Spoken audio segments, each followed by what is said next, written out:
How are you going there, sitting in your ivory tower constructed over generations of white male preference? Do you ever look out the window? Do you ever think maybe, just maybe, you should open a door? Just lead. You might be asking yourself, why should I listen to this white man review some book on women and leadership, the cast of which is from all over the world? And well, for me, equality and equity is something that I believe in to my core. Looking at some of the statistics on some of my recent videos, it's clear that I've got a pretty biased swing of audience when it comes to my content, with 98% viewership on that particular video being male. When I started out on this journey, I wasn't trying to pump up the tires of people that were like me, people who are getting their tires pumped up already. My purpose is to share a message that leadership can be for absolutely anyone that wants to learn it, that wants to take on that burden. I'm here to help you make those steps, regardless of how you identify. So, why did I read Women and Leadership? Well, there's two reasons really. I recognised one of the authors being the first reason. Julia Gillard used to be an Australian Prime Minister, and in fact she was the first female Australian Prime Minister. And the second reason is that this is a perspective that I'm not privy to. And how can I try and understand and develop my perspective if I'm not willing to listen to and read the stories of people with perspectives different to my own? Reading this book was an exercise in growth for me. Julia Gillard and Ngozi Okonjo-Iweala discovered separately that the female representation at some of their bigwig events around the globe was severely lacking. And when they started to discuss these things with each other, they discovered that their views were more aligned and their findings more aligned than they were opposed. So they started to develop a series of hypotheses to try and understand why there wasn't as much female representation around the table as there perhaps should be. Then they took these hypotheses and started to test them against these well-known women leaders. One of the things I really enjoyed about this book is that they weren't on a mission to prove themselves right. It really reads as them testing hypotheses and then just presenting us the data. If there is a lack of consistent perspective amongst the participants in the book, Julia and Ngozi spend time posturing as to why this might be the case, rather than spending time trying to shoehorn the experiences into the hypothesis as delivered just to prove themselves right.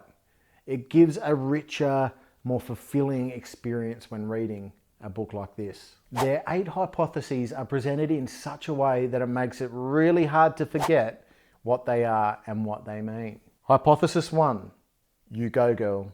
And this is really all about understanding whether a female is being well supported as she's growing up. Has she got the support and networks around her to give her the idea as she's growing up that she can be a leader? Hypothesis 2, it's all about the hair. And this suggests that perhaps whilst a female leader might have big ideas and things that she's wanting to get across, what actually gets focused on is something as trivial as her hair. If you think about your own workplace, and if a male rocked up in a disheveled way with his hair all messed up, what would you think of that person compared to if a female rocked up to your workplace in a disheveled manner?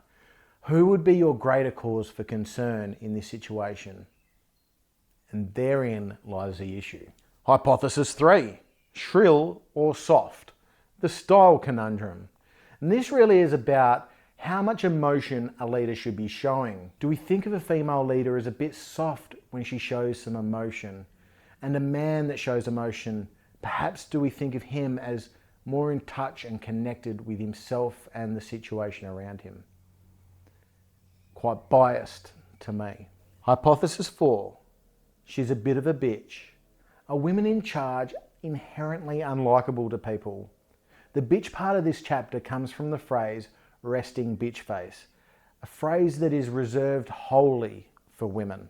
Hypothesis 5, Who's minding the kids? It's automatically assumed that the woman needs to be at home looking after the kids, and when she's not there, those kids aren't being looked after properly and aren't getting the care they need. So that a woman leader is selfish in her desire to be in charge. But hang on, why can't the partner be at home looking after those children and providing that care? I'm going to take a little break in the video here to say, if you're enjoying what you're seeing, make sure you hit that subscribe button and hit the like button just to let the YouTube algorithm know exactly what you think of my content. Enough of that, let's get back to the video. Hypothesis 6, a special place in hell. Do women really support women? In this chapter, they try and peel back the layers on this hypothesis by asking the question, do women truly in their hearts support other women as they're making breakthroughs and getting up that corporate ladder? Or are they perhaps a little bit jealous of that situation? The fact of the matter is, the higher up the corporate ladder you go, the less women there are to be able to support you on your moves through the corporate ladder.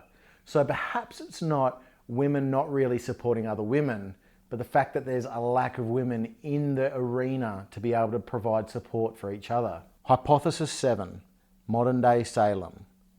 In this chapter, they go into the depths of the fact that when women get leadership roles, they are sometimes hunted like witches. They open the chapter with Julia Gillard's horrendous treatment when she was put into the Prime Minister role for the first time. When I was reading this chapter, I was instantly reminded of the backlash the Doctor Who community gave to Jodie Whittaker when she took on the role of the Doctor. A female can't do that role, when in reality it's science fiction, and fiction being the primary part, anyone can do that role. Hypothesis 8, the role modelling riddle. When you don't have many women at corporate level leadership, who then is available to be a role model for the next generation of women coming up through the ranks? Whilst reading this book, I learnt about the fascinating concept of the glass cliff. It's derived from the glass ceiling that women need to break in order to move up the corporate ladder. But the glass cliff is a little bit more nefarious in its construction. What it says is that when a company or an organisation is in crisis, it is more likely to put a woman in charge of that business. The reason being is twofold. One, if the shit's going to hit the fan, it's going to hit the fan anyway. So if you put a woman in charge, at least the public opinion of that company is going to improve. If not, the bottom line. The second idea is that women are stereotyped as caring and nurturing types. And those characteristics are pretty key when a corporation is in crisis in order to help them get out of that crisis. The beauty of this book is that it allows you the opportunity to walk a while in the shoes of others. It gives you vision on the struggles that women in leadership have had the world around. You see that some issues are shared, but that every experience lived is different. There are 4 groups of people that need to read this book. If you're a father of a woman at any age, you need to read this book, and it's going to get you from the very, very start with Hypothesis 1. If you're a leader of a diverse team, or, as you should be, trying to develop a more diverse team, you'll gain great insight from the ideas presented in this book. If you're a woman out there thinking about career advancement and thinking about that next job opportunity, reading this book might be the thing you need to get you over the line to apply for that next role and help you understand that you are qualified and that you are ready for that next job, and to just do it, get that application in. And the 4th type of person that needs to read this book are those that think there's no place for women in the workplace. Pull your head out of your ass, read this book, and change your bloody attitude. Women in Leadership provides insight to a world that is not your own. It puts you on a path towards understanding. And if you want to understand why you should have more women and more diversity within your team, well then you should click this link right here.